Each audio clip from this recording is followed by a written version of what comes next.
দাদা কিছু দিন। বুসরা পড়েছে মুটে। হ্যাঁ গো দাদা। ঘরে ছেলে মেলা আছে তো?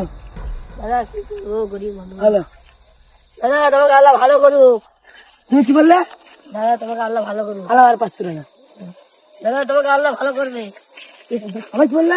দাদা তোমাকে আল্লাহ ভালো করবে। আল্লাহ আরো 200 টাকা। দাদা তোমাকে ভালো করুক। কি বললে? দাদা তোমার তোমাকে বলে দিবে আমাকে দোয়া করলি না। ঠিক আছে। নাও। ইয়া আল্লাহ, ইয়া আল্লাহ, এই ছেলেটা আল্লাহ তোমার বাড়ি বাড়ি গাড়ি সব হয় আল্লাহ। বাড়ি গাড়ি রে। তুমি বিয়ে করেছো? না। বিয়ে করেনি? এ আল্লাহ, এই ছেলেটা তোমার একটা রাতিয়ান মাল আছে আল্লাহ। কি বললে? রাতিয়ান আমরা তোমার মাল আল্লাহ তোমার লাগে পছন্দ সব ভালো। ইয়া আল্লাহ। ঠিক আছে, তুমি আর দোয়া করতে আল্লাহ, এত ভালো ভালো মেয়ে আছে আল্লাহ, রাতিয়ান। ইয়া আল্লাহ।